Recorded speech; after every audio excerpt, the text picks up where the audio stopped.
Gusto mo bang magkaroon ng free sample dito sa TikTok? In just 1 month lang yan. Kahit na wala ka masyadong followers, wala ka masyadong views. Ano nga ba itong free sample? Ang free sample ay ang seller mismo magpapadala sa'yo ng sample. Itong sample na ipinadala sa'yo, yan yung ipopromote mo. So, yung item na sample na yon, sa'yo na yon. Bigyan ko kayo ng example ng mga free sample na ibinigay sa amin para ipopromote namin. Ito yon. For the first time, yan yung sample na ipinadala sa amin para i-promote. OPK Watch. Next, ito ang ating eyeglass anti-radiation photochromic eyeglass. So napakarami na pinapadala sa ating sample. Anong gagawin mo? Mag-affiliate ka na rin. Ito ang next natin. Yan ang ating mini fan na napakalakas, napakaganda. Ayan, tingnan nyo naman. Next, ito. At yung iba ay nakaprocess pa. Parating pa lang yun. Ayan, tingnan nyo naman. Napakahaba nitong sample na binigay sa atin. So, ipinopromote namin to. Itong free sample na to. Then, ayan yung iba. Padating pa lang yan. Napakarami at napakarami pang susunod. Ngayon, ipapaalam namin sa inyo kung paano namin yan nagawa.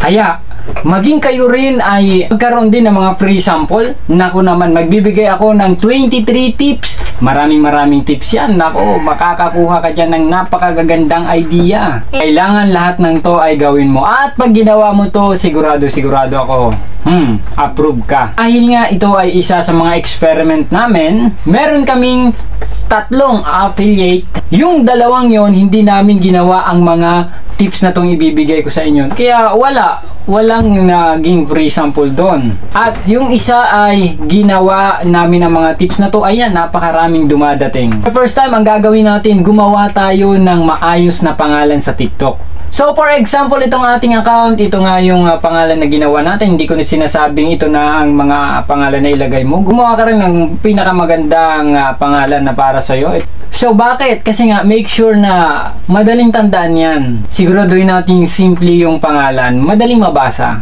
And sakto lang, hindi siya sobrang haba, hindi siya sobrang ikli. Iwasan natin yung mga nickname tulad ng mga nilalagay ng karamihan na user 123, mga ganon. Maglalagay tayo ng nickname na maayos talaga.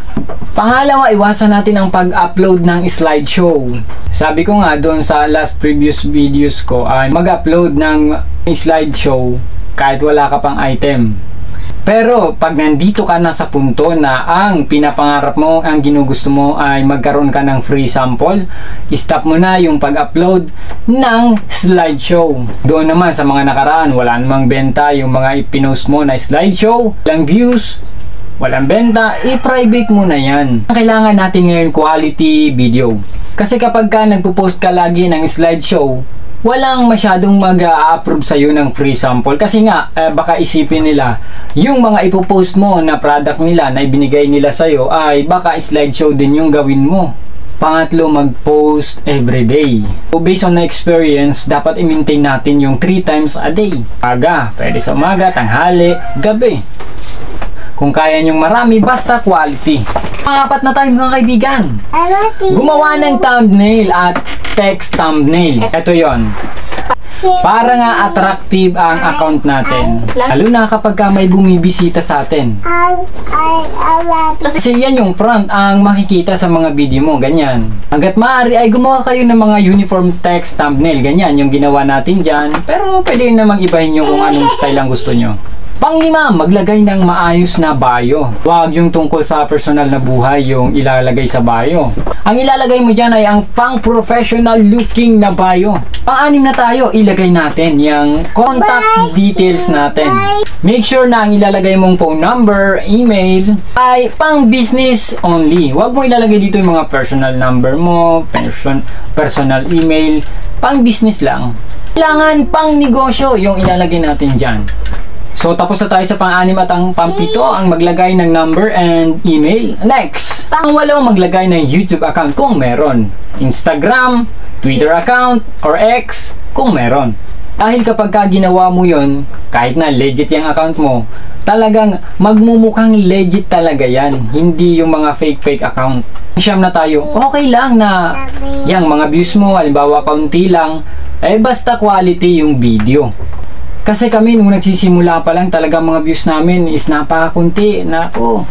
Ay nako. Pero nung tumatagal na, dumadami na siya, pumapasok na siya ng 1K. Dati nasa 200 lang yung pinakamataas. Ibig sabihin ganun talaga, nagsisimula sa mababang views.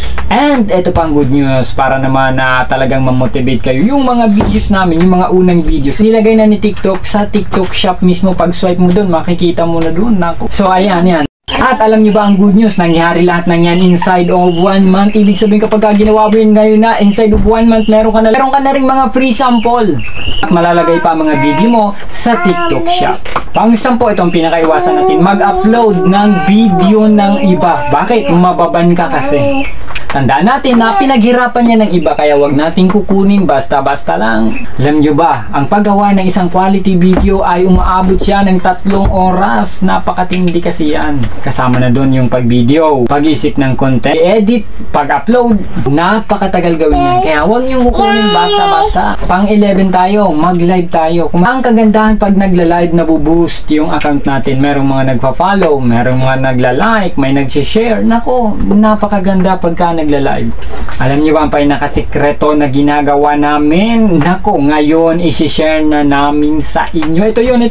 So, bago kami mag-live, baka hindi mo napapakinggan, bago kami nag-live, magla-live pa lang kami. Before that, nag-upload kami ng isang video.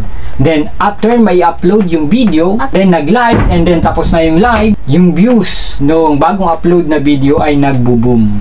Bakit? Dahil naka-live tayo kanina nga, di ba? Nag-live tayo. Then, pag nagla-live ka, nabuboost yung account mo, pati na yung mga views mo. Nagkakaroon ka pa ng profile views. So, for example, nagla-live ka, then, nag-apply ka sa free sample. At yung in-applyan mo sakto, nanood sa live mo, na naman, saktong-sakto i-approve yan kasi kitang-kita nila masipag ka mag-live, magtinda. Number 12, pag-aralan ang tamang title at hashtag.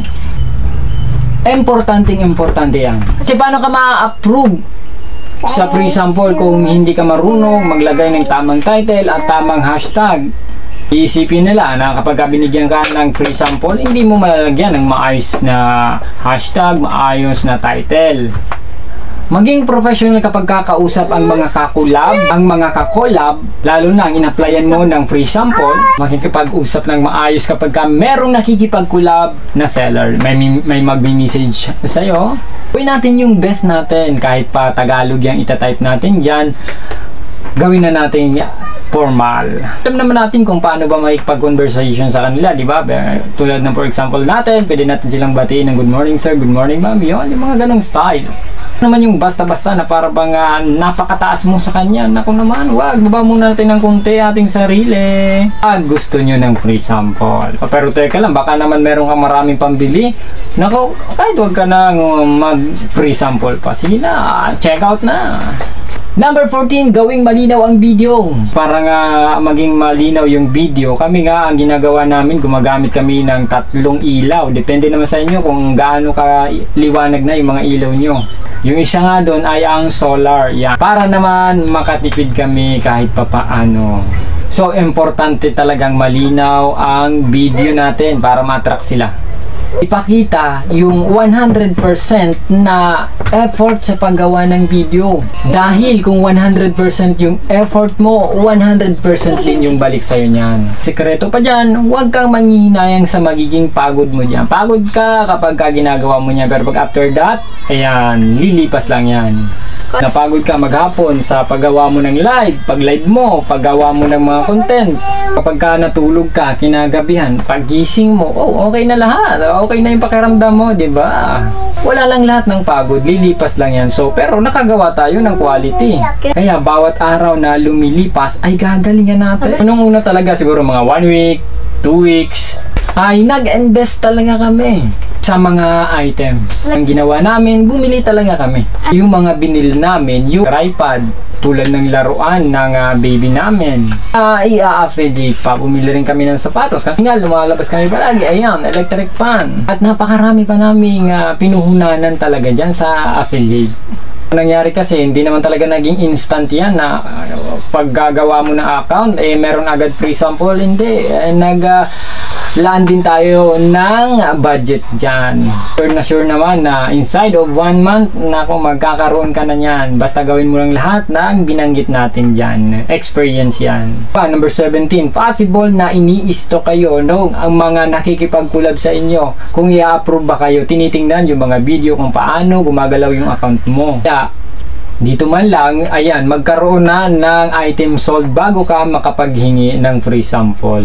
So, tingnan nyo dito sa account namin, 1 month, 600 sold. Yan. Mababa pa yan sa iba. Merong malalaki talaga ang kita dyan. Ay, o ang benta. Pero, ang sinasabi natin dito ay binibigyan na tayo ng free sample. So, diba? Tiyaga lang. Napakarami talagang maibebenta ang item. So, number 18 tayo. Okay lang na kaunti ang followers. Tingnan nyo naman yung followers natin. So, nasa 1K lang yan up. Ang pinapakita natin dito, hindi importante na maraming followers. Kung marami ng followers, mas maganda. Ang importante ay ang mga video na ginagawa natin kung gaano ka-quality. Number 19 tayo. Maglagay ng maayos na profile. Kung tayong profile, huwag yung parang blank lang siya. O, kailangan may profile. Yung profile mo ay talagang andyan yung mukha mo, talagang legit ka. And make sure na pagka naglagay tayo ng profile ay yung profile natin talagang high quality rin, mapagkakatiwalaan din. Kahit hindi tayo kagandahan, kagwapuan, basta confident yung pagkakakuha ng larawan sa atin. Ayan, alam nyo naman yan. So number 20 tayo, i-my day natin yung mga achievements na nagaganap dyan sa account natin. Nga, sinasabi ko na talagang bago kayo i-approve ng kakolab nyo ay nako, nag-stock yan.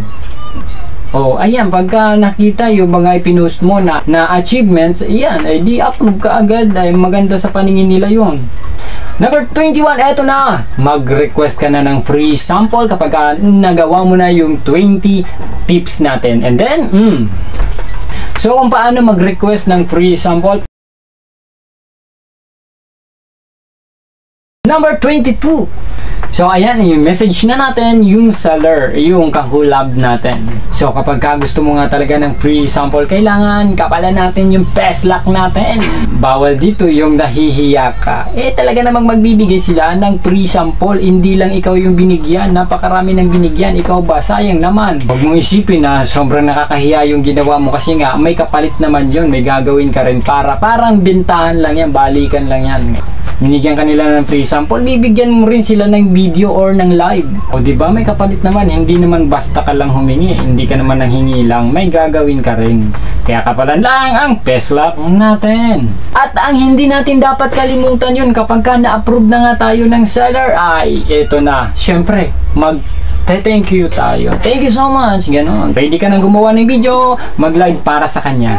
Number 23 tips. Mag-subscribe sa ating YouTube channel dyan sa baba. Click mo lang yan para marami pang mga tips na maibigay sa inyo. Dahil dati ay tapos na tayo doon sa Facebook Reels tayo nag-tutorial. Okay, ngayon bagong era na naman tayo at subaybayan nyo na naman to mga kaibigan. Kung tayo sa TikTok, tingnan natin kung gaano kagalis ang tindi nitong ating apps na pinasok na naman. Pero overall ratings na ibibigay ko dito sa TikTok affiliate, 100% satisfied mga. Bakit? Hindi naman sa ayaw na natin sa Reels. Sinasabi lang natin yung experience natin, ganito yon. Doon kasi 6 months bago ako na-monetize doon sa Facebook Reels. Ito na nga yung YouTube natin, working na yan. At totoo, kumikita tayo dyan. Pero kailangan natin ng additional income. Dito kasi sa TikTok affiliate, meron kang earnings every day. Ang bilis ma-cash out. Nako. Gcash yan. Yan. Kung paano mag-withdraw, ayan, ipakita natin. Ganito yon. Itong video na to. At kung paano magsimula sa affiliate, ito na yung video natin. Ito na. Sana nakatulong sa iyo ang video na to. At don't forget, i-click ang ating like button. Comment mo na down below. Ano ba yung experience mo? Pwede mong i-share sa amin dito sa comment section. And don't forget to share sa mga kaibigan mong nawawalan ng gana na mag-affiliate.